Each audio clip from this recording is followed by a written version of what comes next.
Nzamba zo bengayo Bona nini yozoyoka te Nzamba zo bengayo Bona nini yozoki pete Tango liwa ekoya ndeko na ngai Okose retrouver wapi Tango mabele komela yo ndeko na ngai Bisika na yo ekozala wapi Nzamba zo bengayo Pona nini ozoyoka te Nzamba zo bengayo Pona nini ozoki pete Tango liwa ekoya ndeko na ngai Okose retrouver wapi Tango mabele komela yo ndeko na ngai Bisika na yo ekozala wapi Hallelujah.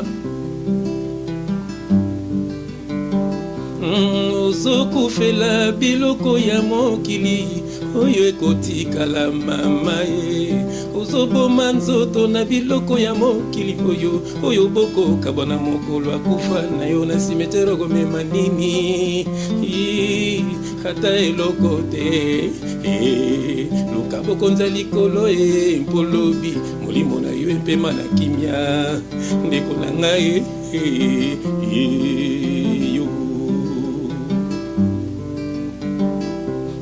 Ozokufela biloko ya mokili Oyo ekotikala mama ye Ozoboma nzoto na biloko ya mokili Oyo boko kabona mokolo akufa na yo na simetero gomema nini Hata eloko te Luka boko nza likolo mpolobi Molimo na yo empema na kimia Ndeko na ngai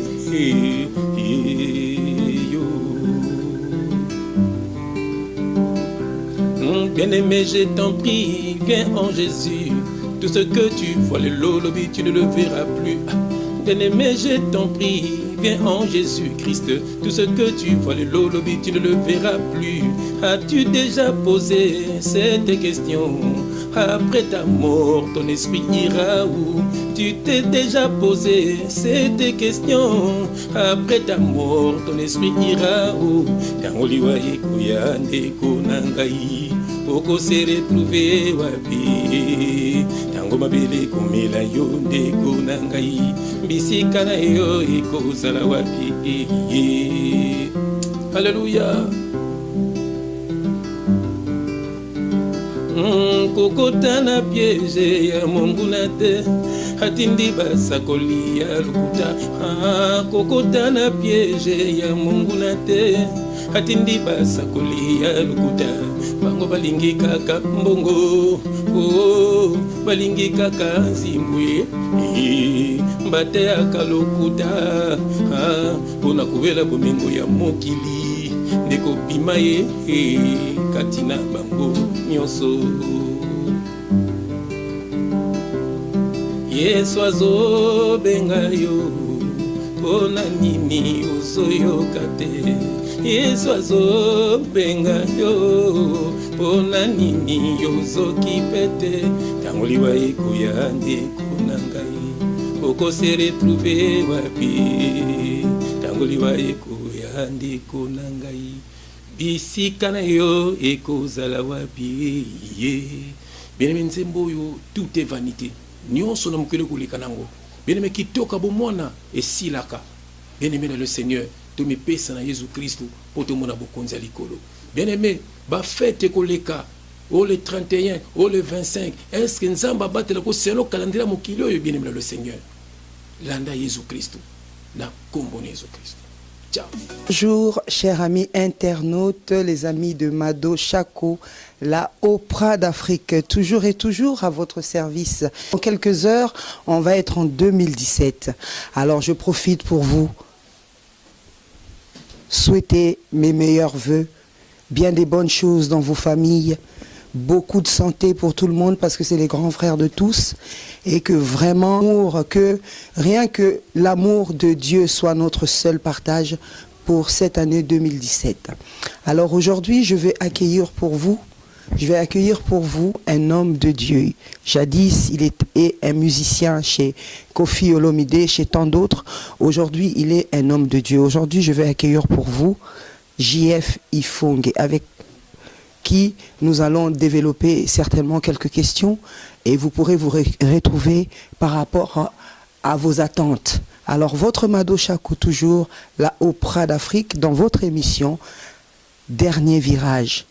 Comme on le dit, vaut mieux la fin d'une chose que son commencement. Alors, j'accueille pour vous JF Ifongue. Ozoku fela biloko ya mokili, oyo ekoku fela Mado Chaco. Ta sœur, na pesi mbote, na sepeli komona sœur nangai, sœur Mado. Amen. Na yebaki bango bomwana na ndeko na ekati siko zali na peso mbote mi na kombo na Yesu Kristo.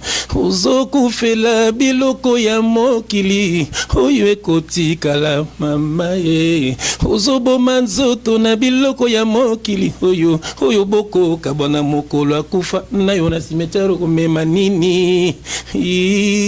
Ata eloko te.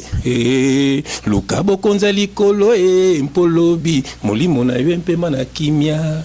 Bien-aimé dans le Seigneur, voilà tina ni biso de maraba message en Zambé. Pour être bolongwa na makambo ezo bomabino. Kala sœur na biso auti mon sika na France, aye pour la nini pour être to même toujours sango malamu, to même tu évangile et comme ti et pas ya batonon bayo ki depo bayoka. Balongwa na organisation d'hommes, balongwa na système ya mokilo yo. Vraiment ma sœur bonjour, limbisanga na kenda ramba la moronde ngwana. Eza malamu so eza po eza malamu eza surtout ceux qui faut milima batu fait bika po to ebisuka te. Donc voilà papa na sepeli ndenge uyeko ndi ma invitation nanga. Donc les autres on va parler devant ba internautes, devant bato balingaka yo même na o balingaka yo te. On a tenu bato bazali o balinganga te. Siko to yebite. Yo yebi bango. Na yebi bango te. Ah gloire à Dieu. Na yebi ka bato nyonso ba. Nga na yebi bango. Eza bana satana. Ah, ben oui, moi, Satan alingaka, alinga biso. Alinga lumière, voilà, c'est normal. Donc, si ko bomoni, hein, frère JF, bomoni papa JF, labino, donc on to bandami tuna, poto yaki pona yangu, to sepela katango aloba, katango sepelisa kabiso, po ya tia kabiso à l'aise. Papa, babi nanga Mado Chaco, tuna nanu papa li susa bandi la biso histoire na ya conversion. Amen. Et bandaki na ondeni papa yo uti mukili obeta pa Koffi Olomide musicien munene to ebi na kati ya Congo olongwe kuna ozaki vraiment na notoriété makasi otiki yango nyonso bandika mbala moko makambo ya Nzambe et yaki na ondeni na ndoto to kaka yo moko boye to bondela to benga mukolo émission ça l'émission na Nzambe azoloko bana na Nzambe toujours titi da prière pour to boy musigner loba to bengi mo molimo santo au sala émission na ye pour être toza ko sala yango pour to milakisa te mais ezali pona bato mingi bakanga me ko na ba posa ya nzoto ba libérer ba posa wana tozobona kombo na Yesu Kristo Nzambe na bomoi Nzambe na nguya nyonso papa to pamboli kombo mu kwalelo Nzambe toi qui es le maître des temps et des circonstances papa temps ya lelo circonstances ya lelo papa yo papa au permettre papa pour te kuta ngana ndeko na ngai pour te sala émission qui toko Nzambe pour te bana na oyo bakangami papa na système mokilo Nzambe bali bima na kuna papa pour te balanda nzela na papa to tike émission oyo qui toko Nzambe na tiki pe sœur na ngana maboko na Nzambe po oyo simbi mutaboto la kazalite Nzambe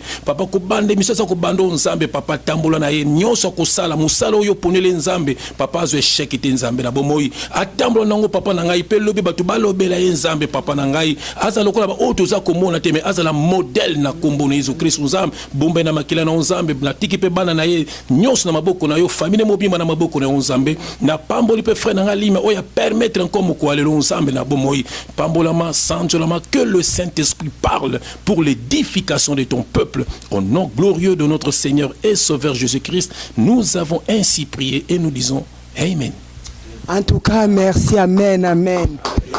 En tout cas, le 31 quand on oloba et quelques heures toko en 2017 bien que papa n'a besoin JF alobi Nzambe azalaka na calendrier te mais na calendrier mokili toza obligé to kumisa e poto tozo kota vraiment na bande ko na biso bazotalanga baninga nanga Facebook bande ko nanga ande papa alobi ba meilleur vœu na bino pe na libota na yo pe papa siko tozonga na conversion oui conversion no eleka kindeni papa Bon, gloire à Dieu. Bon, omoni naroyeb selongo bana nzambe loko moko bayaka jamais pa ya nzambe. Non. Bazonga kande pa ya nzambe. Amen. Bayaka jamais pa ya nzambe. Muto kosote ngana l'action nzela nzambe lukuta. Donc bazonga kande na maboko ya nzambe. Nzambe ni mtakela biso. Amen. Tant so tangi na Luc 15 au mona histoire ya enfant prodigue, tango abimaki na ndako ba parents akeko luka ado azaki na ndako ba parents akeko luka bisunga mokili akeko mona ba makamba mokili mais tango mona ki akokaki lisusu te azonki na maboko ya papa na ye. Histoire wana ezali histoire na biso ba na nzambe ça dit tant tokoma na mokili tomoni ba boîte de nuit tomoni basi tomoni mibali tomoni mituka tomoni bilamba ale to landi bisengo wana amen mais na suka omona tozonga na ndako papa na biso alors na koyebisa bandeko na ngai soki na famille na bino eza na moto akufa sans kombo ya Jésus Christ azaki ya nzambe te.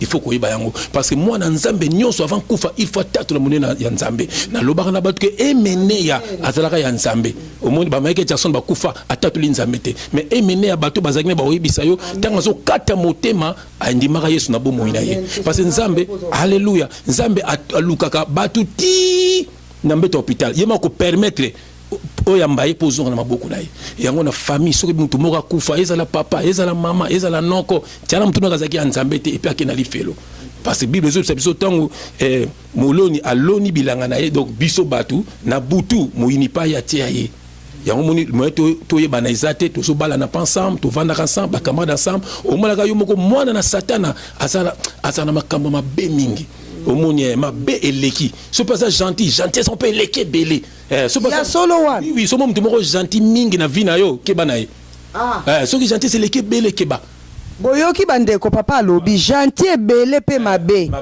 mabe pe belé pe mabe pe lisusu pour moi na satana ye ils ont toujours à l'extrême au moins ça me tout mabe à l'extrême ça me tout malamu à l'extrême OK ce que tani ti croix rouge ba pesa bato ba cadeau mais pourquoi croix rouge au monde c'est le diable so ba cadeau wana za pona ko détruire ba vie ya bato c'est ça donc yango moni ki na zongi na maboko ya Nzambe donc conversion na ngelika ndenge nini Nzambe a visiter kingai pona zaki déjà motinda minaye na lobango tele be monsieur belé donc na âge à 10 ans na mona déjà na mapata na mona batu mapate fomi batu bazako kita ba memi ba meme donc Nzambe laksinga ke wana ezalinga ezali ba berger ba memi soko ba bribi donc niti biso to mema ba bribi ça dit to ko sakola sango malamu o to ko mema ba bribi na maboko ya Jésus Christ yango miso to za ko sala yango wana mama nanga en tout cas vraiment de boyoki papa alobi soko zo sala mabe ko sala mabe makasi Bible peut zo recommander papa so so sala mabe na continuer nango malamu na ope continuer nango ka Nzambe yemoko timu kola koya akoyebisa biso mais papa yembi awa tout est vanité donc milimo na biso nde il faut ebika voilà papa merci beaucoup pour na question na ninga est-ce qu'on a tuna bandeko ba bolingo na yaki awa nazaki na suki ya kofungwama mais moto na Nzambe alobi nanga alobi avant il y a ça l'émission nanga il faut na lata kitambala nde bomoni nga na lata kitambala parce que esprit nyonso mwana Nzambe ezala ko obéissant voilà Nzamba pambola yo papa et puis papa pourquoi expliquer bandeko na biso voilà na kosenga na bango ba ke notanga 1 Corinthiens chapitre 11 botanga chapitre mobimba amen parce que moni il faut tout saler la parole de Dieu les oyo ba faux pasteur ba faux serviteur de Dieu tellement baza ba impudique a routine yo biso tona ba sœur lata sexy la tia ba mèche pour ni po e bengele ba client na ligablo na ye ozomona nzoka mwana Nzambe fois ala bien amen batanga 1 Corinthiens 11 dans chapitre 11 batanga chapitre mobimba eza koyobela pona nini moso ko tiaki tambala voilà so monika na l'église na bango bâtiment wana basika ka ndengo wana donc bango ba préfet ko tia mèche papa biso ba yebisi biso ke suki na biso nde ezaka kitambala omoni Paul à chaque fois Paul so aza ko teya apesa kana ba exemple Paul a pris exemple. Autant un chapitre na souka na pris exemple. Alors bien et puis la nature. La nature ne vous enseigne-t-elle même pas dans na mokili. Omoni moi ça kitoko na souki na ye. Omoni na mokili autant on na mokili souki na yo. Ezaki kitoko lokola voix Nzamba pesi yo. Mais balobi na bon Nzambe quand une fille prie ou elle prophétise, il faut bomba mutuna ye. Mais la nature dans la mokili oza kitoko na suki na yo mais pas na bonzambe kasi bombango mais bino so bakosa bino na nature na suki no moko boyi ote ya mundele ozomona voilà yo moko boyi misuba atepe mindele atina misusu ya blé do albinza mokelanga mabe fena zalanga mondele yo yango nde ko sala ke mutu akende lola te papa. Oui, parce que pourquoi? Parce que okomi na péché. Yango monaka tango Adam a péché qui na Ève nzambaye azomona su Adam te. Bible bi nzambaza omniscient, omnipotent, omniprésent. Donc ça dit masumunde e bomba biso et un péché biso to mona nzambe. Donc nzambe tango akomono sute parce au komi na masumu. Yango moni bazo kosa bino ngamos na ngai soko moni une très belle femme neti yo naturelle. Mais siko ba kosa bien mona tiachoko tiabo yango ngapela ki musicien ngane to wela ba to bando wele la ba pomade wana ko tiaka wana. Siko esila. Nenga kuma kitoko awa ya solo ya wa mara kusuti so na telebi mama tala to mona pasa pamba imotelenga bi papa bi ko umna na ta ba konzi ngabi ba konzi alol.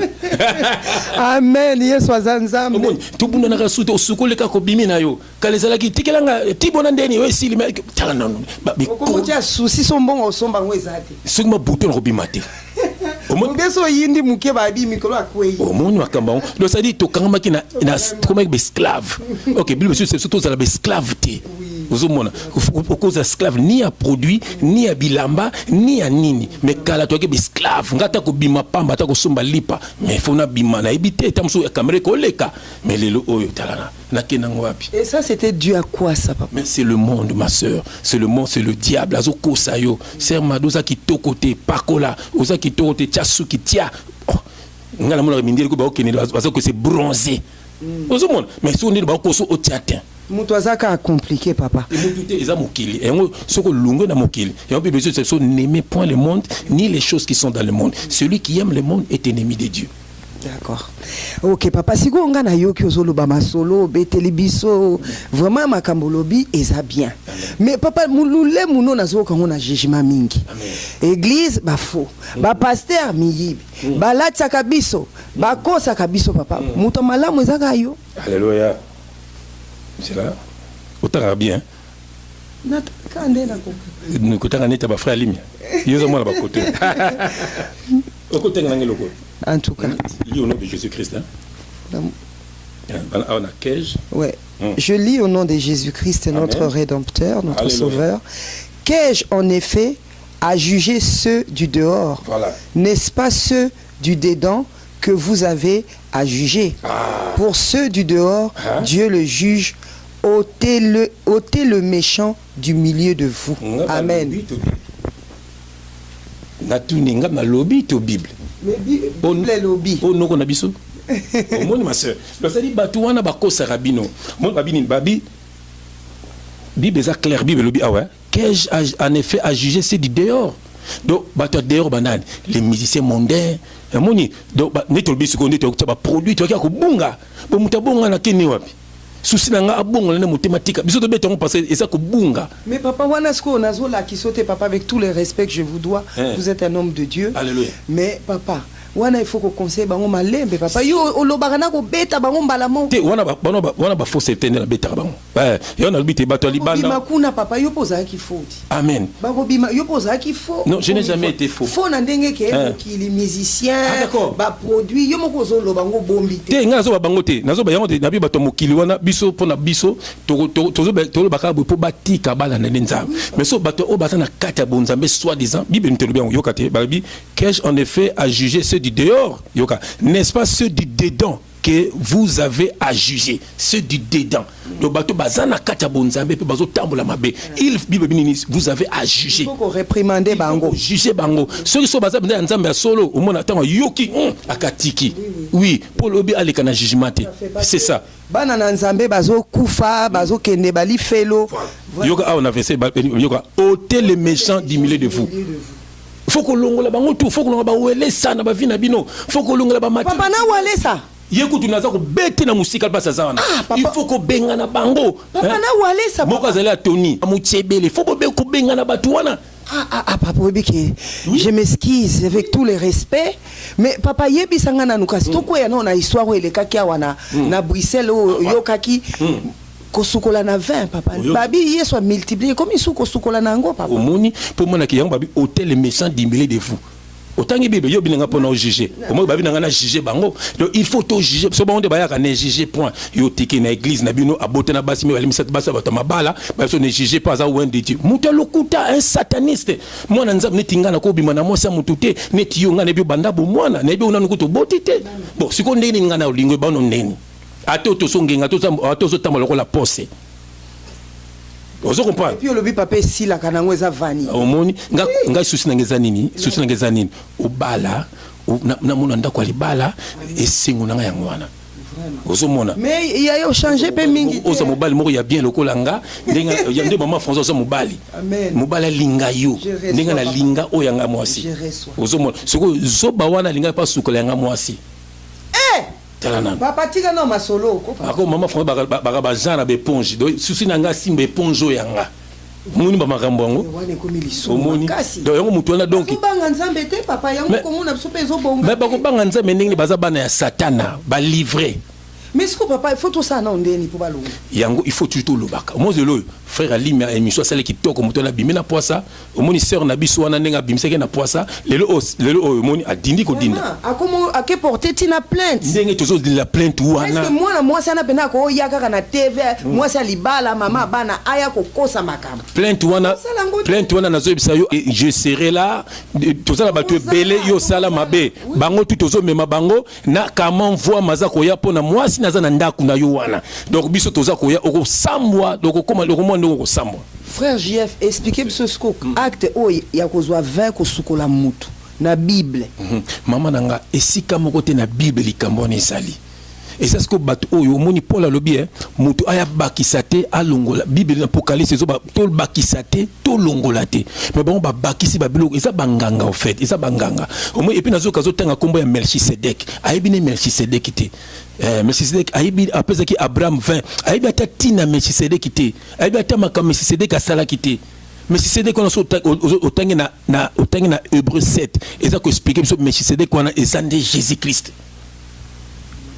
Et puis na croix ozomona ayaki pe na 20 naye d'autant batoboli Bible bini mai na makila et bimaki donc et ça li ba révélation Jésus lui-même il est le pain qui est descendu du ciel Jésus ne lit pas mon na ba symbole ba mapa et ça na exhortation mon to salina frère Alimia et ça na YouTube wana au mona au komika ka frère chef fonge au komika le pain sans levain to expliquer tina pain sans levain Jésus il est le pain qui est descendu du ciel dans ce cas l'eau c'est la foi. Au moins, la Bible est codée, et ça n'a pas code. Satan a représenté comme le serpent, a représenté comme une bête. Et ça n'a pas code. Et au moins, Satan a décortiqué. Il faut un Saint-Esprit pour commis en Zambie. Et au moins, le boss a des dégâts, on a versé à l'okuta, c'est vraiment triste. Et on a aussi une sœur. Il faut bouiller la parole de Dieu pour beaucoup les sous na mutamu ya satanate. Sur ce, papa, tu connais que c'est un peu le quoi yo yebi. Fungola ta église pour batuba kenda mais yo pe lobby église té bon expliquez biso nanu ce qui église té batba okeye ko la nzambe wapi amen bon c'est ça en fait yesu nde azalaka na biso yesu atambolaka na biso fait et ça que batola nde ba memi doctrine ya lokuta omoni alors batutu bokamé na doctrine ba ote bino makambo ote bino yango te nde ko memba bino na royaume des cieux omoni maman et le ko memba na royaume des cieux ezali séparation ya moto na vie ya péché. C'est ça le message en fait. C'est ça le message. Christ est venu mourir à la croix. Il a pris nos péchés. En fait, c'est ça le message. Donc, on peut annoncer partout. Au moment où l'autre, Noé. Et c'est ça, tu vas côté na arche pour babika. Et ça, on m'a dit côté na arche ndo biki. C'est ça en fait le message. Negi Yesu, arche on est représenté Jésus-Christ de Nazareth. Donc, tu bo yamba Yesu na bo mo na bino, boza ya kubika.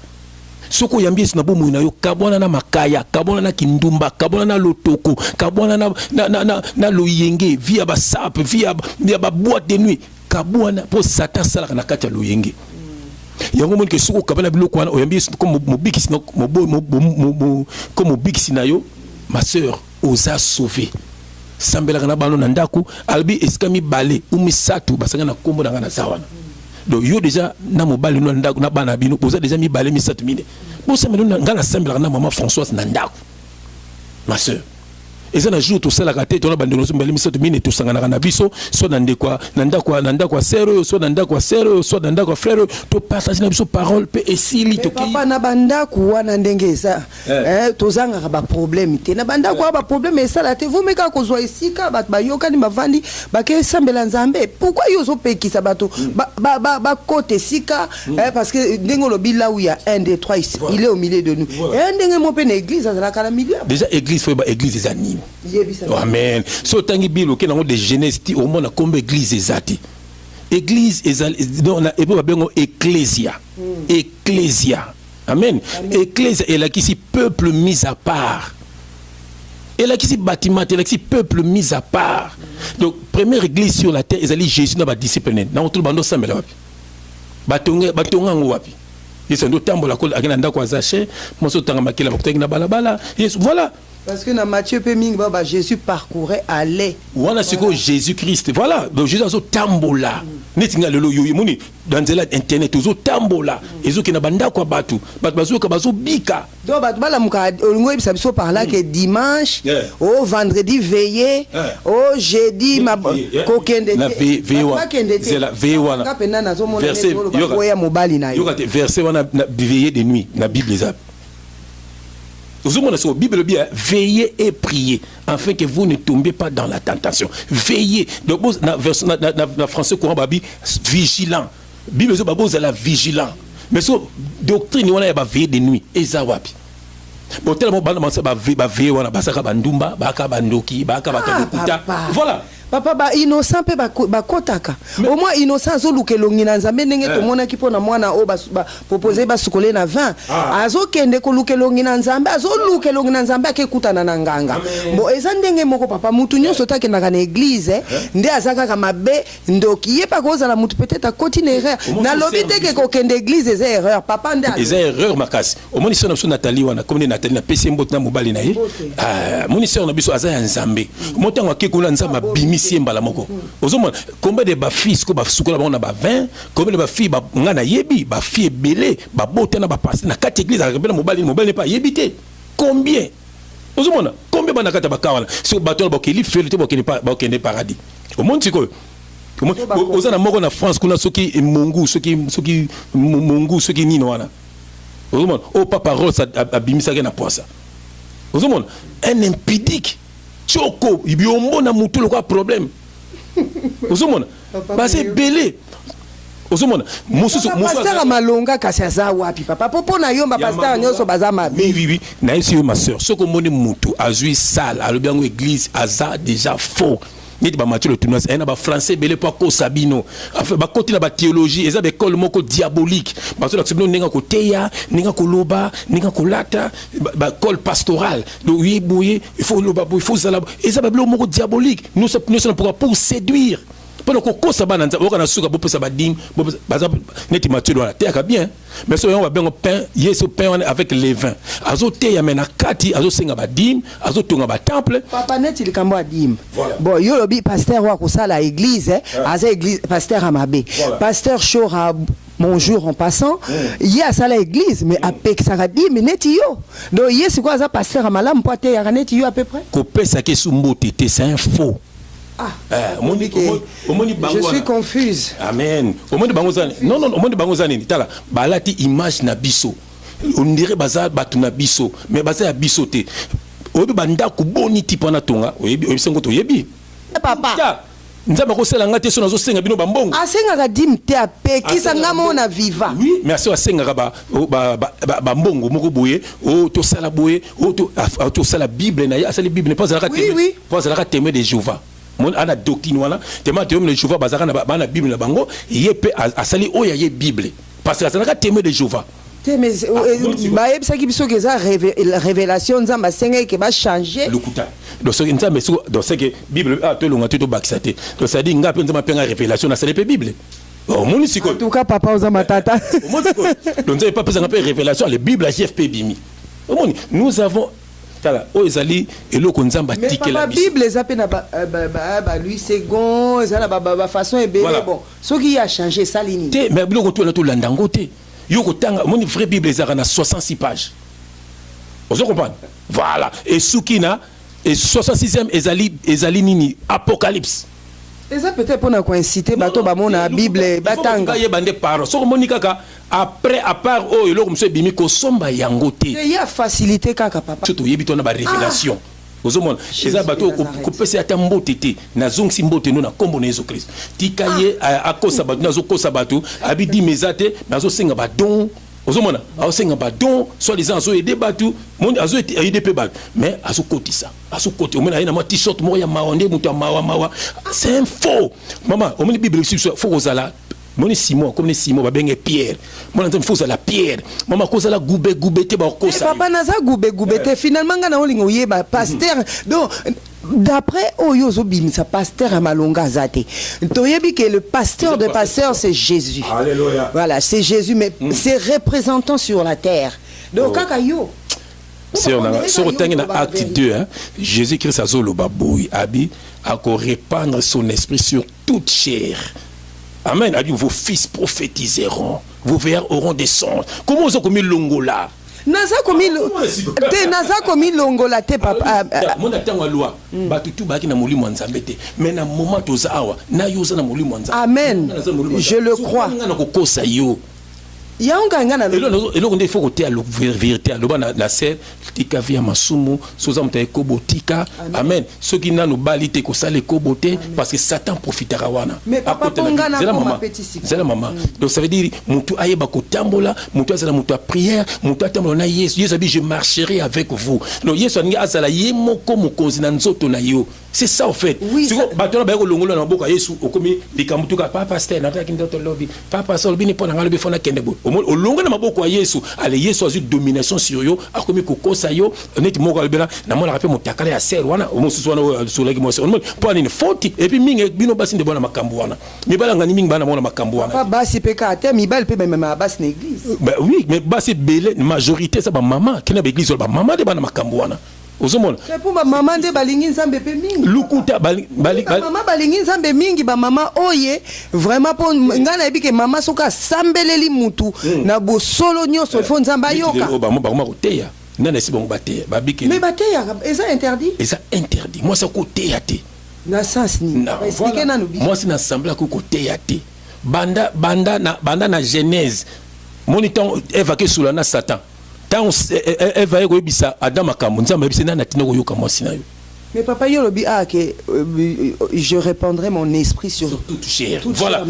Chair et moi aussi. Biso tout na molimo santo mais ce que mutamtaza na rôle na et ça corps de Christ en fait. Moni biso tout na katia corps de Christ. So mutamtabi chacun mutamtaza na rôle na ye. Moni pona koteya et apena bato bazana don ya koteya. Moni pona don ya kokaba, pona don ya kokamba, pona don ya kolinga. Et ça ba don en fait. Pona don ya guérison. Et ça ba don to na kati biso ba santo. Donc ngabo na côté ya te. Côté au côté ya balona ndaku, au côté ya kamao nanzela, mais ceux qui bat bavandi boyebele yo côté le majamo oteya. Ceux qui bat ba na YouTube ko mona biso na frère Lima toza, ils ont un enseignement wana, to pesa ba enseignement na déjà ils belé bat balanda rapé et bat baza fermé. Ce montel même les 7 églises d'Apocalypse. Et une église mo bazo c'est que j'ai contre toi au tiki la femme Jézabel a séduit ba serviteur nanga. Donc moi c'est à koki côté à te. Sur mon église moi ça terre bima kuna. Et bon pour nos femmes Jézabel, papa expliquez. Mais la femme Jézabel, et sa femme, ceux qui n'ont pas alliance, au moins la femme on a Jézabel, ou ya combataka ba Eli. Amen, amen. Donc et ça esprit à femme on a lelo et telemi sibino basi bo telemi, allez beaucoup mi côté ya et sa femme Jézabel. Au moins et ça peut esprit orgueil, ça peut mbal so ban esprit. Ça émancipation té. Non, émancipation ça n'a rien à voir avec ma nzambe. Tozolobe papa si ba telemi kaka te ko pona ko baby ça o soki ndenge nini. Mais lelo to comme pe na ba droit au moi si peso ça makambo ko le kapé mobali. Émancipation ça makambo so makambo ça makambo so. Yemo chisa baki à César c'est qui t'a César, à Dieu c'est qui t'a Dieu. Pour lobi ke basi ba telemi ba kumusala ba makambo. Pona nini peut pona omoni ba faux pasteur ba bi ke ba église me ko disaka mbongo mingi yango moni ke neti moko kutino. Il est malade maintenant aza obela azu atiki moi ce à contrôler pour nini ya mbongo zokota mais azaki na ba collaborateur ceux qui azaki na makambo solo pour attirer ba collaborateur na été bateya pour attirer ba collaborateur n'était ba sima l'église tout c'est sa femme papa nga na okokote amen c'est sa femme le lazare et puis le autre na king batem sina mona na bango donc ça maka mutombo kuna azo tepe mona na bango muku na tepe sina mona na ye donc ça veut dire ezambongo ezokota donc ça veut dire ba kotike la yote atoza collaborateur. Bon papa yondo sola kada nzamba ebisa ko ba makamnyo so ebiso teke à part yo ezana mutu musupe ya solo azotele. Oh ba c'est belé. Ah lobela biso. Dieu merci. Ozana ba frère Elvis Ngese na pesembote frère Elvis Ngese na France kuna. Tozana ba frère namso Patrick Ena, tozana ba frère namso frère Tanguy Bangala. Frère Paolo Pemba. Ngai biete. Pasteur na biso. Ah te. Tant biga ya pasteur na bino te. Omoni yone solo moko. Omoni sotangi na Éphésiens 4. Omoni que Jésus-Christ a payé badon. Badon les autres pourquoi comme la scène la neti. Les autres comme pasteur, les autres comme évangile. Donc a payé badon comme pour tous ça net, il y a ça véritable. Et ça je vous ai donné des dons pour l'édification des saints. Et ça badon. Mon ninga na yebo et a don mozo sala katinanga. Oko benga pasteur te, oko benga évangéliste te, oko frère pour badon on a tout na ça na katinanga. Les 5 ministères za katinanga. Jésus qui a 12 disciples, mais il y a 5 ministères. On a 7 ministères. Et bon, bah, papa, bah, côté. C'est autant que moi, a Pierre, côté moi, a prophète. Pierre, côté moi, a pasteur. Pierre, j'ai père mes brebis. Pierre, côté moi, a évangéliste. Donc, ils ont donc, ils ont 4 disciples. So, bango, tellement ba bengue pasteur balembi ba bengue apôtre balembi a qu'est-ce que bishop après lembi a comme archibishop après lembi a comme révérend pasteur. Donc après donc c'est des charlatans ma sœur. Si quoi yo conseil ni nous opé sabatu par rapport à tout ça pour papa lobby ngo pe trop. Conseil nous opé sabatu c'est là ma sœur. Conseil nous opé sabatu ezali a ndeko na ngai. Mon conseil nous opé sabatu ezali awa. Voilà. Voilà.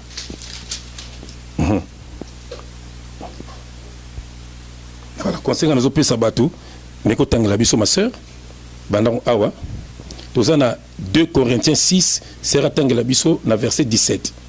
Ah, c'est pourquoi? C'est pour micro, je lis au nom puissant. Micro, ma soeur. Oui, je lis au nom puissant de Jésus-Christ, notre Sauveur, notre Rédempteur bien-aimé.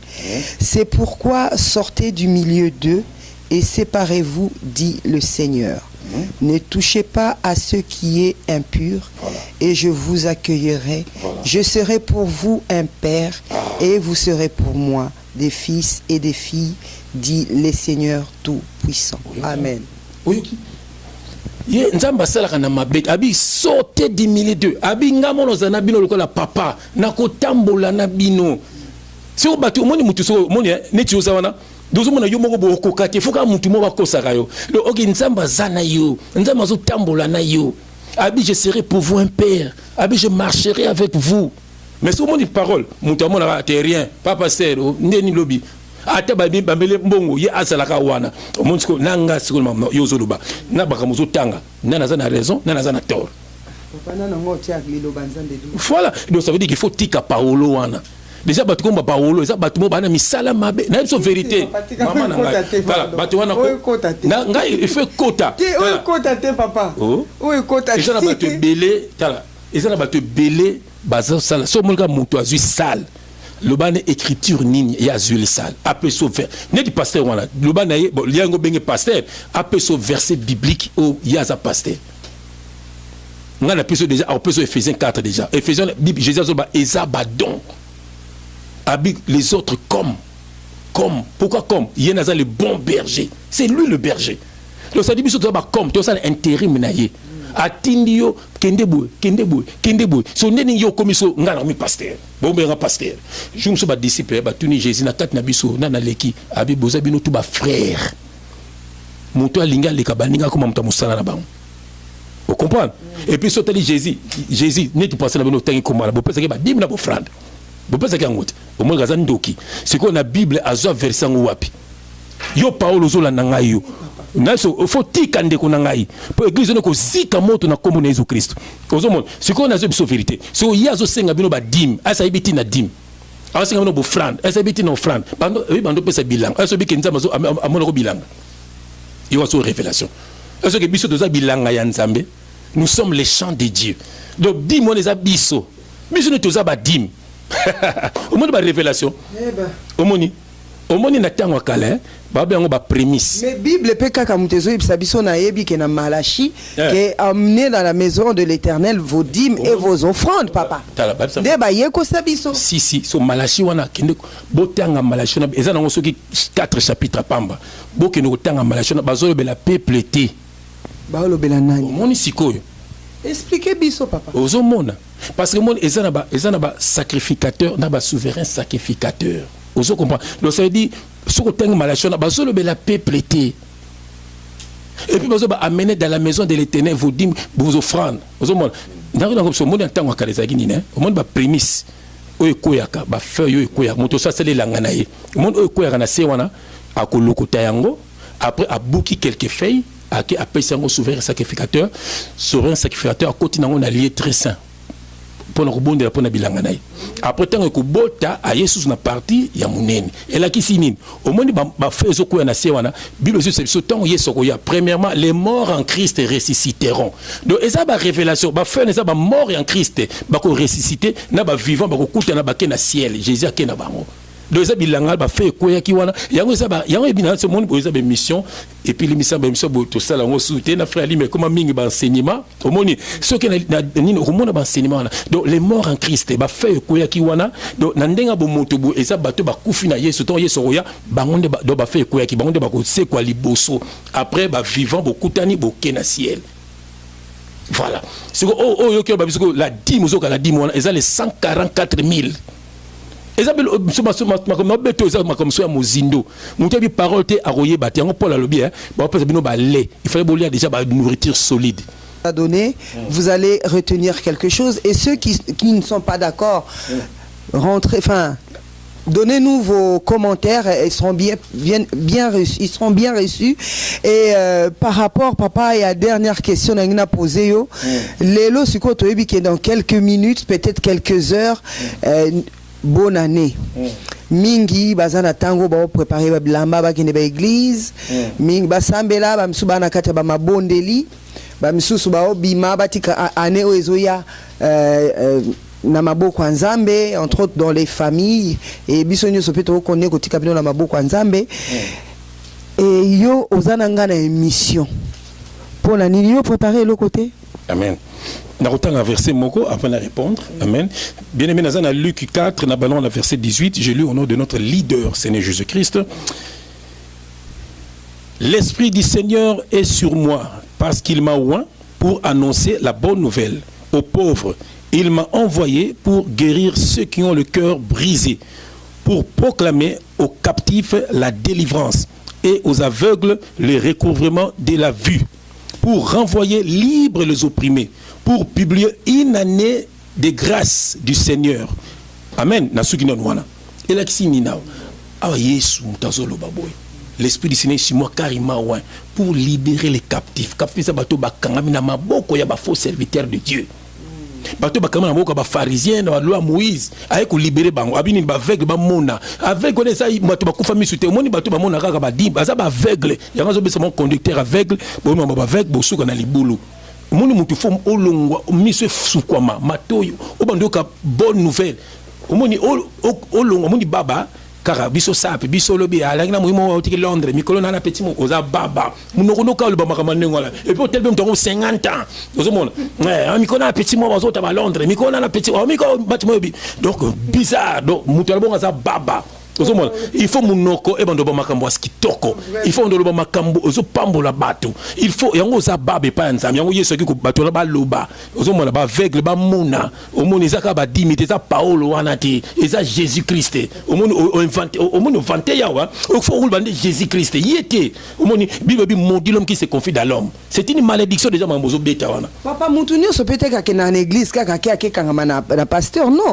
mutunio te papa na te papa ndebe te tenko mona ete te papa te na lingina la lingi yo follow ba combat Jésus Christ papa papa nani ngo ko boyisanga na Jésus nani ene to so ibisanga e kokani même pana nengo okoko ibisa mutu boya mubali na yo explique loko mo abini na abi yoga abini ni abi pour publier une année de grâce du Seigneur. Pour publier. Donc ça veut dire que non, au moins biso tango toza na mokiliko, toza na kati ya masumu. Tango bongo le motema au koti na une année de grâce. Donc au longue na vie ya masumu, au longue na Égypte qui représente le monde, au longue na maboka Pharaon qui représente le diable. Au koti na une année nouvelle, une année de grâce. Au côté on la grâce ya Nzambe. Calendrier mokilo eza ya bisote maman. Déjà ba juif baza na ya bango, ba grec ba na ya bango, ba romain ba na ya bango. Déjà tant yo ba dimanche yo pe maka, mais so bandi ba pe maka vendredi. Moi déjà il y a déjà un problème. Voilà. Donc ça veut dire biso calendrier, biso total calendrier wana te. Le 31 août maman François za na ndaku, alambelinga kitoko na kene na lien na ngai, donc to solo na biso, to bana kut balali na bango, na bana ba yeba déjà. Ba Père Noël bazana babi Père Noël c'est le diable. Au moins babi auti ciel, na ngoti na ciel. Tanga na Bible Père Noël ba komi na verset ni tamsunga na yebite. Tout na parole wana. Voilà, on a fait ce côté bâtiment sur mon Père Noël là. Et puis on a église en bâtiment bâti ba sapin, pyramide. Et ça pyramide bâti dans ndako na bango. Ba cause on a minuit na minuit c'est le diable. Album de Kosaban, Bible le père du mensonge c'est le diable. Boko si bana pe bazo croire. Ozomona, est-ce nzama ko sandenga bamso bake boîte, bamso bake balango, bamso bake hôtel et kobo chauffé. Donc botama yesu ngwana. Mais papa, eza na eloko quand même moko eza ko intriguer nga papa. Po yo koma oyo zalelo mawana Nzambe. Azwa lokumu. Merci, mawa mutute. Eza mawa mutute. Yozo beta mama yesu. Non papa, alléluia. Eza mawa ya Nzambe. Mais ndenge nini yo papa ozana mawa ya batu wana te obazandenge yo zalaki kala. Ozo finga bango alors que oyo tangu yo zalaki mutu afinga ki azalaki te mawana Nzambe nde yaki kolongola. Yo pona nini ozo senga mawana yo ndete za likola batu wana po makambo changer papa. Seulement na sepeli olobi bien batu wana bazala ko ngane za ikala. Doza on dit baba païen ponga la ki païen. Do ba Paolo baba païen pour le bibi bazaneti yo zalaki kala. Menga yo banga baba to Nzambe. Te papa na olo ba par rapport à oyo zolo ba église pasteur à mon côté a malam. Baza miyibi. Oh balataka basi ba sexy po bazwa batu. Oh église nanda église té. Oh tout ce que bato babandi ko sala depuis des années yo ye coupé qui ça parce que c'est toi le meilleur. Mais ozana formule nini kas par rapport à ça po yo mawana Nzambe nde longola que bisiko ana. Mais yo ozana mawa ya batu wana té. Quand bien même la Bible dit que quitter derrière ces gens là mais Nzambe pe mtoye biso que ne maudissez pas bato ba osala bino mabe. Non, il faut comprendre. Je trouve que vous êtes trop dur. Il faut comprendre parole bien. Voilà. On dit que bon, on a compris que on a fait kalanga kanaki païen. Donc bon. Païen quoi? Donc bon, so bon baba païen. Tenons le bas bon à bango soutenir. On a tenons le bas par rapport à batunyo so oyo. Il faut le bas bien parce que le bien ngi kala donc on so ben o baba werason. So bin ndinga comme siko on so baba pasteur. Donc so baba pasteur. Dans so le baba batunyo so basala mabe. Amen. Batunyo so bazo sala mabe. Voilà donc Bible aussi biso ma sœur. Omoni ah na kanyo. Yo zana mawana bango tozo finga ba mauvais. Ndumba. Mais papa, yo pétango zara musicien zara ndumba. Merci. Ya on a vu ça ôté. Bible bin 2 Corinthiens 5 verset 17 hein. Si quelqu'un est en Christ, il est une nouvelle créature. Les choses anciennes sont passées. Voici toutes les choses sont devenues nouvelles. Toutes les choses. Dans le Bible me dit bien. Donc ça dit tangunga mais et ce qu'on a pas préciser bien tangu nazaki na mokili. Nazaki mutaba momi, mutaba choko, mutaba kambo belé. Voilà. Mais ce que tangu na komi na bonzambe, il y a danger kutu. Nga na kosa na ke pari nzo na pas voisine.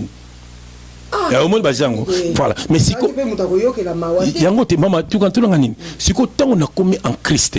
Amoni donc mututu ozo baza frère nanga en Christ. Il faut t'amener Jésus à l'union au tamon. Il faut pas être dur avec eux papa. Parce que bazana kati ya kobunga biyo fozo hey yo boye na robeta zobozi côté charnel autant Bible awa autant Bible aba binoni babi hôtel les méchants d'humilier de vous. Oui mais Bible tout le bien. Toi Dieu vous a pas tant ce loco. Toi na Tite 1 verset 5 tanga pardon. Je lis au nom puissant de Jésus-Christ, notre Sauveur. Je t'ai laissé en Crète afin que tu mettes en ordre ce qui reste à régler. Voilà.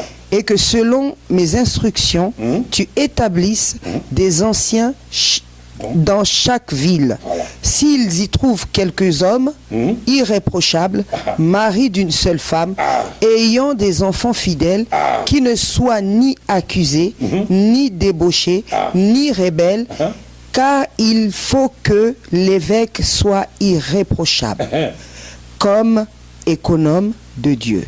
Ce qu'on continue en otina souka, au moins bazo babiso, ceux qui bateau baza bongo te to pesa bango même pas mbote, botanga titre au moins il faut avoir Paul ndazo tinda titre. Mais papa, moi je comprends plus rien. Comment ça? J'ai l'impression de contredire la parole de Dieu. Parce que Dieu nous demande d'aimer les méchants, d'aimer ceux qui nous font mal, d'aimer ceux qui font des bêtises. Et pourquoi on va les mettre à part? Qui va prier pour eux? Ah non, non, bako sakio. Si, non, non, non, bako sakio. Zane solo moko. Omoni kamo ozolo bana. Odo mi balemba moko. Omoni ozo benda, yana ba verset ya bana nzambe. Et on a versé pe ya bana satana. Est-ce que oyo babi na biso nini? Balbi kende Paul so bana titi. Kende atine na ba ville. Soko moni ba homme bazala irréprochable, mari d'une seule femme. Bana moko fidèle. Ozomona so ba. Mais est-ce qu'il existe des gens comme ça? Ah, au monde mais bazali. Et bien lumière. Na pese exemple. Neti nga fond. Neti Jean-Louis Kaous. Ah, voilà. Mongongo Elengi. Voilà. Misha Fimbo. Ah. Jean-Claude Landana. Et moi, c'est Moubala Mama Bet. Jean-Claude Landana, docteur. Docteur. Moi, c'est Mama Betilux. À Salataba. Oh oui. Amen. Batabongo Bazo Senga. Esenga na ozomo tonzo tanga boni Paul azoloba abi kende kuna omona batumoko baza boye mari d'une seule femme babina bana na bango baza la fidèle oso comprendre. Donc ils ont gâté, ils ont makambo nzambe. So omoni makambo nzambe de soko yebi angote, mona ba faut passer ba kosa bino, ne juger, na ko juger pas bible babina biso to juger bango. So ababino ni Paul ndazo ba continent ngotina soko songi to continent babi mutu osoka za bongote ko pese même pas mbote. Na boye ki mbote pese shora. Babi ko pese même pas mbote. So monu ndaza aza na ba makambo ya mabe.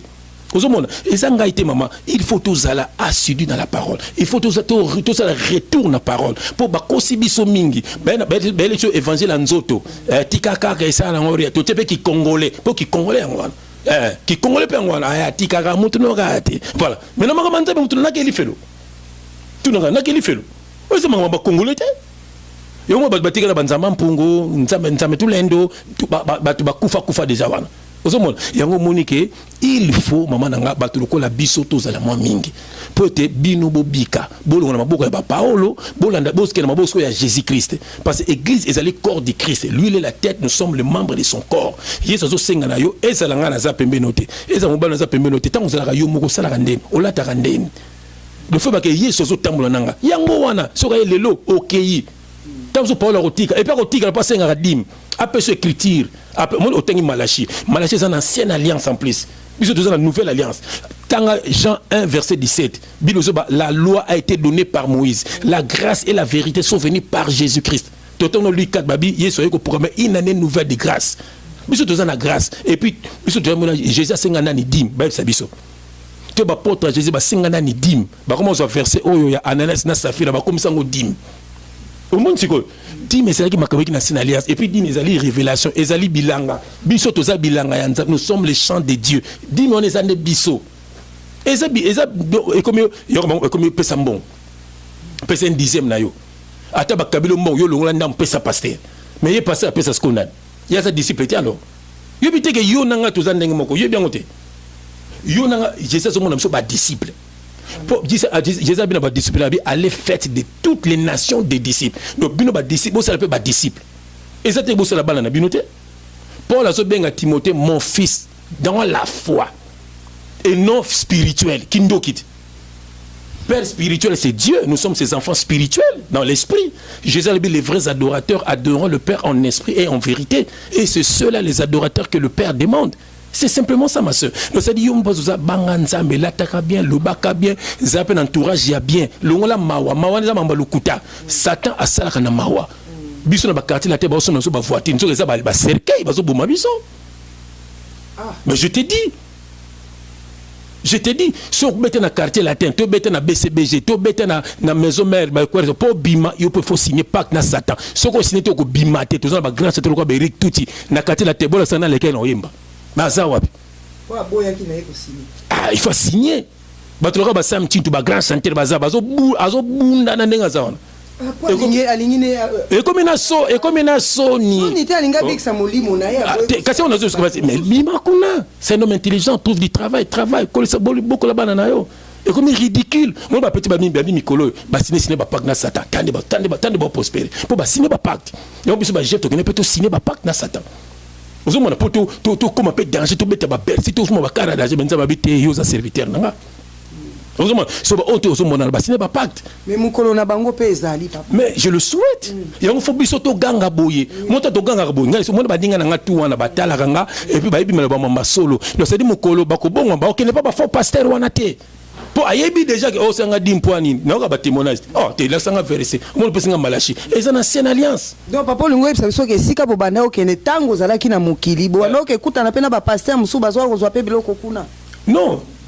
Mutute ngena osimba kisida kina kana mutute abemaka mutute et puis nganga lo ba yebe hôpital te bo va mutu bo consultation za bongo te non mutu na tana ye non donc c'est dire mutu ba kisoko yeba so na bible bi vous le connaissez à leur fruit donner ti et là mutu mo on était toni na critiquer été abotara muke zomona mais na mon église azo benda batu makolo zo nga droit il faut ba no pa na mote en tout cas t'es na sécurité papa pour vraiment oui oula moi mamba lokuta yemo zo ya boye mais kula ba benda batu makolo mais bon yemo na mais est-ce que ceux qui volontaire nzambe zala ki bongo te pona yi lokuta eza diaboli mamba sabino eza ba miracle bino ka so miracle mais vrai miracle yande vrai miracle ezaliko batu na bon ba mona exemple jibin piana na par exemple pour me le jibin piana leki na TV atiki choko pas ça peut pembele mais baluba atiki sko oya bakisi wana atikati suki ne bien avec le peuple de Dieu nzambe asana bomoy Jésus Christ akufaki omoni miracle batu bagangi onde batu bamonaka chef tonga bimaka amen frère moka monanga na gare du midi abaso lela abinanga frère aux témoignages donc na monaka yo na lelaka c'est ça le miracle et ça te montre pas comme ça na gare du midi na kutani na ndeko moko ndeko na telinga zo lela mona mobali mukola binanga frère aux témoignages voilà miracle et ça au moment on a raté on a basala boba bimso bino magorodo na nzoto ezali magie papa mais ozo senga ba bongo la mité matondimi merci pour la démarche on a vraiment nzamba kanisela yo mais on sala rango na colère boy pour nani papa on dirait qu'on sala na problème moko tika ki pas confus bozaki na un problème wera au moins to comme na makamba wera au moins comment sili amen et pour nini parce que bango baza bato Satan asa ko utiliser pour ba détruire ba nzamba ndé bazana soit bimina yo a tonyo kama na libumu abima pena ngate pona bimana na bina yote na pese exemple moi na moi si bana basi combien na poto na tala mona ba YouTube na ba Facebook na bango ba kizengi na ba kizengi ba démoniaque ba ibi atate bana mo bazana direction okende li felo ba fie belozuma ba to na Bruxelles na ba Paris na bino wana ezani nisiko abima ba musicien ba tia bango nkeni na libumu donc nyoka na libumu yesko moi so na vine tikeleka ndengo wana banda boîte tilelo boîte na biso to kutelo na ba boîte to bindo timino na ba boîte misube ba kutelo na ba boîte to tikino na ba boîte misube zo kufa ka na ba boîte wa kufi na scène mutake li felo nyoka na ndimi nzambete osomona il faut batu balongwa na maboko ya batu wa kufi na scène mais batu tout mutu akufi na boîte de nuit akufi na podium ma musique ni di papa wemba ngaba bango te. Mais c'est ça la parole de Dieu. Moi je suis là pour parler. Je suis un serviteur de Dieu. On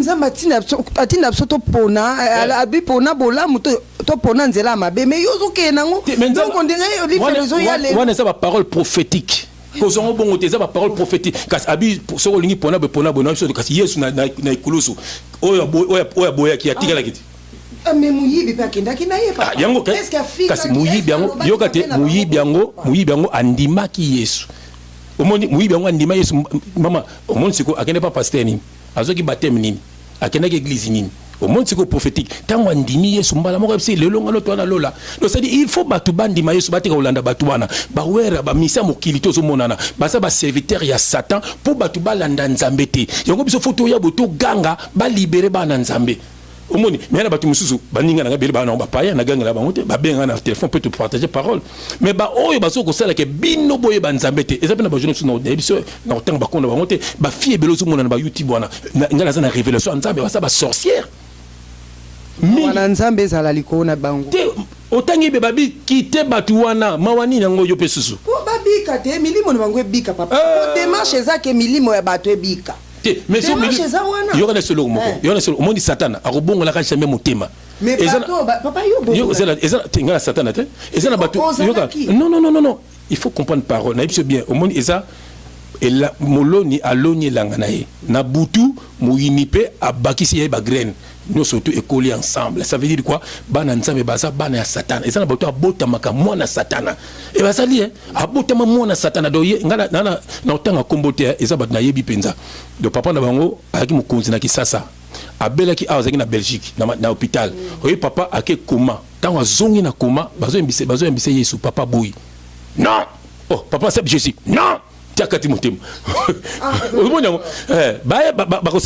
se retrouver bayebi solo tenga kombo famille ya mabe ozomona famille yebana donc ça veut dire papa on a celle Satan dans ça moi na Satan et ça Satan donc au moins sotangi to babengana il se fait akita mingi na ba ange ba bimana basi ba bota bana alors ezana bana bidu so mona ba famille ozo sentir que oza mona nzambe te moi te poza mutu mususu ba yinio sans problème mona yini nyoso ezaka neti ko neti seulement betelenga ya mutu moko boye on a fait ça convoiter bato convoiter bato yoka te ma sœur neti seulement betelenga na otanga totanga communauté s'il vous plaît na lingo tanga communauté mutu mo betelenga le solo azara mingi na kamera na ngadi londole mutu moko bo betele solo na Paris wana ba mon c'est un faux mon un faux yoka te elobeli na ye zomona aleka émission sans bible omona batu wana yokata makambo asala kiyo ozomona baza batu mo ya kubeta na maboko omona batu bongo kubeta na maboko sala sumu te pela kata mtu litoi yeso sala sumu kelifelo rien aibit pela kata na bolingo Jésus Christ papa depuis makambo nyoso so beti na onani penda ke bosangani maboko boy kaso mo tsunga lobalo wa nzambe ndina lobalo na beta te kombe ba kufa omona ngalo balo wa nzambe na bana parabole beta maka fort po na butu tomba yaka ba mona ba ange botala bango bolingi nyao allez bozonga kuna. Voilà, moutongo yé, ndegolabino, aïe, ranekaka. Parce que nous sommes des vrais serviteurs de Dieu. Ma soeur, moi, Jésus a 12 ans, la Bible, il parlait avec autorité. Moïse devant Pharaon. Pharaon, yo, ça en a Pharaon. Alléluia, Pharaon, lobinini. Bon, ok, Pharaon, il y a qui guerre. Au tini banyoka, il y a penyoka, il y a mille banyoka. C'est ça la parole, ma soeur. Alors, merci, cher ami internaute. Ndenge Bolandi, l'isolo ezaki rude. Alors, ezalaki vraiment dans le Seigneur, dans le Seigneur, ça a été vraiment très rude. Alors, nous sommes arrivés à la fin de notre émission. Les amis de Wechi, avec votre journaliste. Il fait de tout, il sait faire tout. Il est journaliste, il est metteur en scène, Alimia Mongala et moi-même Mado Chako dont j'ai présenté cette émission. Alors papa, vous avez peut-être une dernière chose que vous voulez rajouter? Nanga autant qu'un verset sukoyo. Nanga la souk ça dans verset. Nous avons 2 Timothée 3. Alors je lis 2 Timothée 3. Chapitre 1 2 Timothée chapitre 3 2 Timothée chapitre 3 verset 1 je le lis comme toujours au nom de Jésus-Christ notre Sauveur.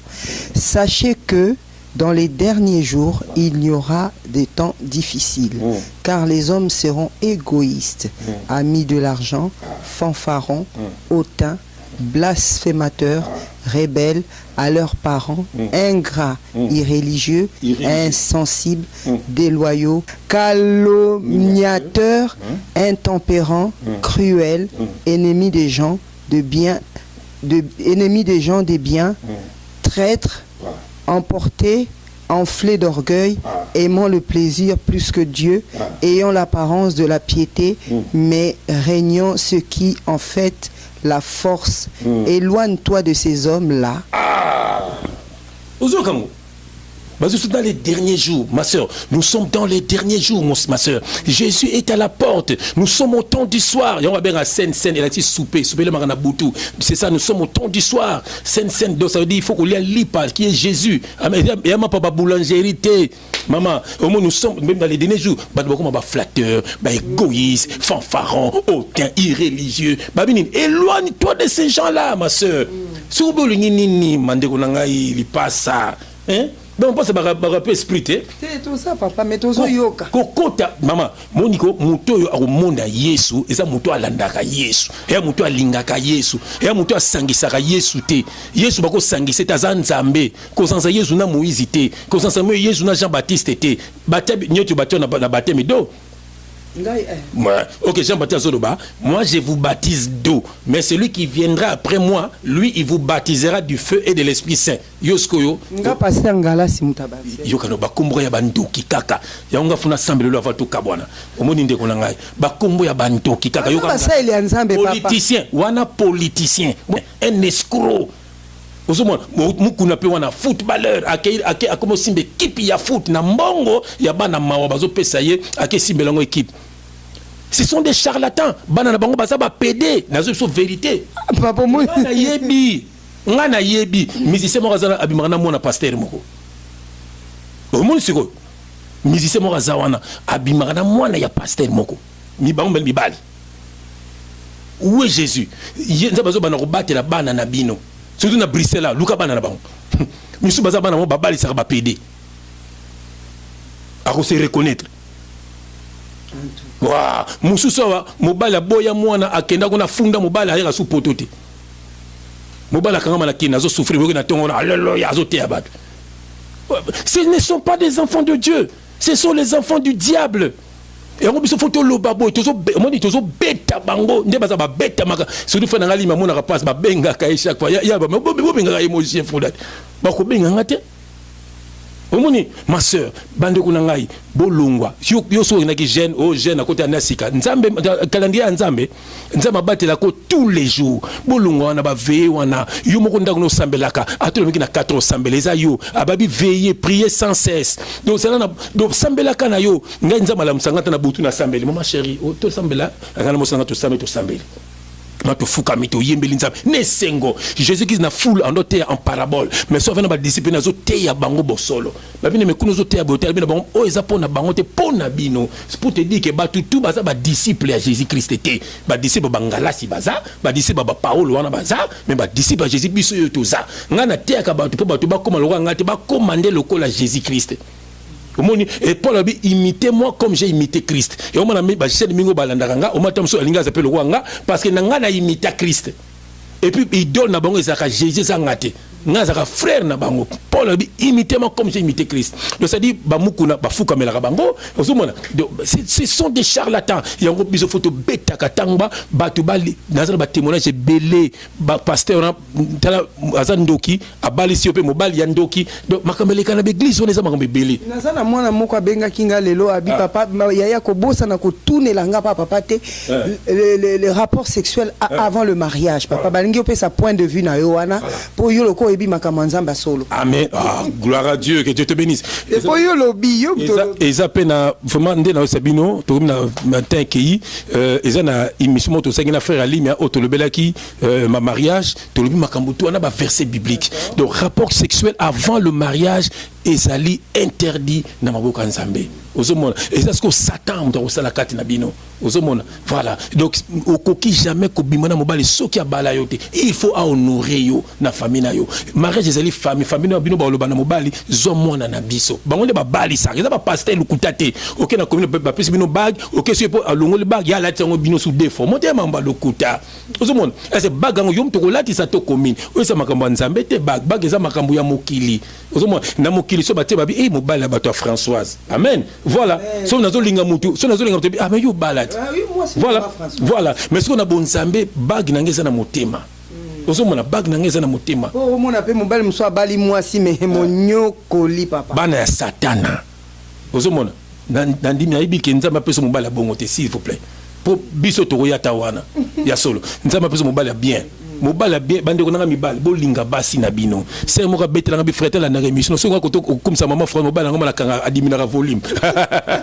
En tout cas vraiment to comme inasuka papa frère JF merci beaucoup. Amen. Merci vraiment d'avoir accepté notre invitation et tout s'est vraiment merveilleusement bien passé. Alléluia. Donc je vous recommande de laisser vos commentaires sur la commentaire bana satan ndé ba kolo commentaire bana satan ba kombo musuzu mona zo ti kolanda ba commentaire te non biso dans besoin de temps bato ne babika bato babongo na mitema mutu nyonso ka te mutacha commentaire mabe ba oyo ba sepeli na message donc ba kotia ba commentaire na bango pe nzambe na bande ko na biso te papa nzamba pambola bino nyonso pambola biso nyonso vraiment meilleur vœu à tous kande na epsa bino beaucoup de santé parce que c'est le grand frère de tous et que vraiment que l'amour du Seigneur du Très-Haut, nde totangi ba passage biblique et à notre seul partage à partir de 2017. Tina ndenge to tiye moko Yesu akoya. Donc na bongo na kanisi li passa nanga wayambo première dame Kati omoni talaka frère JF apesi pe bambote na pesi pe famille nanga moko ba bonane famille nanga awa na kanisi afumba Emily vie Momo na kanisi ya Françoise Ozana ndoi ya maman na biso donc na kanisi pe maman na biso Françoise na kanisi libota mobimba ba congolais mobimba pe l'univers mobimba nzamba pambola bino bokende liboso na kombo na Yesu Christu vraiment merci beaucoup le baso na tangi verset na suka na za na Galates 5 verset na lingara mingi Galates 5 na balon na verset 1 c'est pour je lis au nom de Jésus-Christ c'est pour la liberté que Christ nous a affranchis c'est pour la liberté amen demeurez donc ferme et ne vous laissez pas mettre de nouveau sur le joug de la servitude.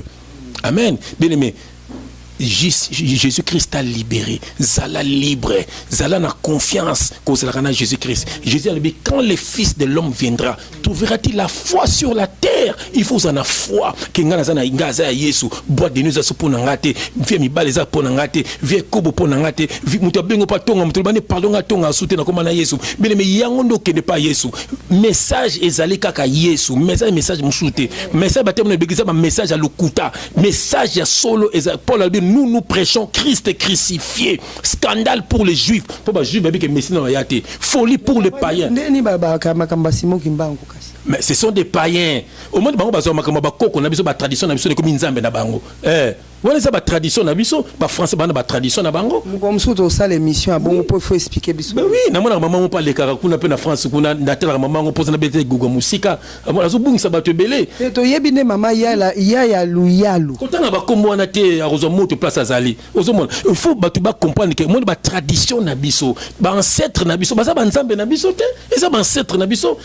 Ma soeur, chaque pays a une histoire nango. Ben oui, chaque pays a une histoire nango. Ils ont un leader nango, ils ont un ancêtre nango, ils ont un salaire makambo belé premier mutali bosso. Mutali comme Nzambe na yote, o koko lu yalo, ceux qui maman lu yalo, neno ceux qui ceux qui koko dimpinde, ceux qui ni balo bakwana na profiter na pesimbote na grand frère na papi pepi, na pesi papi pepi mbote mingi ça ko bela, Nzambe vraiment a visité na kombo na Jésus Christ. Bien aimé, Jésus Christ a libéré bino. C'est la libre na kombo Jésus Christ. Voilà, ngape na profiter ko pesa pe papi pepi mbote ba bonne guérison vient na biso. Vraiment tozoti ko na maboko Nzambe na pesi ba yaya na nganyoso adilondole kuluta bwana kuluta bwanya abeba lipordo likambona to bonane yaya. Vraiment na pesi bana savini mbote bana Esson mobimba mbote na pesi ba famille na ngana Congo mbote. Mes condoléances à ma famille parce que nous avons perdu une grande personnalité dans la famille. Tata Moisi Albertine, que ton âme repose en paix. Donc na pesi mokili mobimba mbote vraiment mes meilleurs vœux mokili mobimba papa mes meilleurs vœux bonne année 2017. À bientôt.